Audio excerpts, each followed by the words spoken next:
Hi hello friends, welcome back to Media Talks. நான் உங்கள் மௌனிகா. இன்றைக்கி ரொம்பவே மோசமாயிடுச்சு என்னோடய வாய்ஸ். என்ன பண்ணுறதுனே தெரில. ஸோ டேப்லெட் வாங்கிட்டு வந்து எனக்கு யூஸ் பண்ணி பார்ப்போம். கொஞ்சம் அட்ஜஸ்ட் பண்ணிக்கோங்க. புரியுதான்னு கூட எனக்கு தெரியல நான் பேசுகிறது. நிறைய அப்டேட்ஸ் இருக்குது. அந்த டைமில் தான் இந்த மாதிரி ஆகிடுச்சு. பட் எனிவேஸ் முடிஞ்ச அளவுக்கு நான் ஷேர் பண்ணுறேன். பட் கொஞ்சம் வாய்ஸ் மட்டும் இக்னோர் பண்ணிக்கோங்க.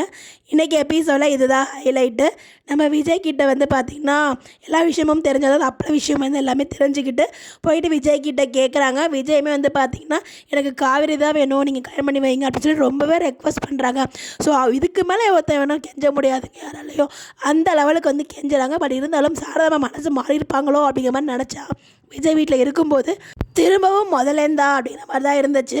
காவேரி நீ வேணால் போய்க்கோ, திருப்பி என்கிட்ட வராத, நீ போய் அவங்க கூட வாழ்றதுனா வாழ்ந்துக்கோ, என்ன பிரச்சனை வந்தாலும் என்கிட்ட வரக்கூடாது அப்படிங்கிற மாதிரி சொல்லிடுறாங்க. இப்படி சொன்னால் எப்படிங்க காவேரி போவாங்க? அதுதான் பாட்டியும் கேட்டிருப்பாங்க. நான் எனக்கு மட்டும் ஒரு டைம் மட்டும் அலோவ் பண்ணுங்கம்மா, நான் போயிட்டு விஜய்கிட்ட பேசுகிறேன்னு சொல்லிட்டு போகிறாங்க. அப்போ மாமி வந்து பார்த்திங்கன்னா இப்போ தான் உங்கள் அம்மா வந்துட்டு கோவமாக பேசிட்டு போகிறாங்க. திருப்பி போயிட்டு விஜய் பாவம் தானே அப்படிங்கிற மாதிரி பின்னாடியே வந்துட்டு இருக்காங்க. அப்போ தான் மாமி அது ஒரு குழந்தை, அதுக்கிட்ட நான் பேசிக்கிறேன், கொஞ்சம் வெளியில் நில்லுங்க அப்படிங்கிற மாதிரி சொல்கிறாங்க. அப்போ தான் வந்து பார்த்திங்கன்னா நம்ம ப்ரொமோவில் பார்த்த சீன் வந்து வரப்போகுது. நம்ம எல்லாரும் ரொம்பவே எதிர்பார்த்துட்டு இருந்தோம். அந்த ஒரு சீன் நாளைக்கு எபிசோடில் டெலிகாஸ்ட் ஆகிடும். இன்றைக்கே வரும்னு பார்த்தேன். பட் வந்து கொஞ்சம் எக்ஸ்டெண்ட் பண்ணி நாளைக்கு தான் வந்து காமிக்கிறாங்க. இது கனவு நிறைய பேர் வந்து நினச்சிட்டு இருக்காங்க. பிகாஸ் 2 times வந்து நினச்சி பார்த்த மாதிரியே சீன்ஸ் வந்ததுனால. பட் எனிவேஸ் இது கனவு இல்லை நிஜம் அப்படிங்கிறது இன்றைக்கி எபிசோட் பார்க்கும்போது நிறைய பேருக்கு புரிஞ்சிருக்கும்னு நினைக்கிறேன். நம்ம அப்போவே வந்து சொல்லிட்டோம் இது கனவு கிடையாது, கண்டிப்பாக நிஜமாக தான் இருக்குது, ஹைலி சான்சஸ் இருக்குது அப்படின்னு சொல்லிட்டு. ஸோ நாளைக்கு நம்ம எதிர்பார்த்துட்டு தான் அந்த நம்ம வரப்போகுது.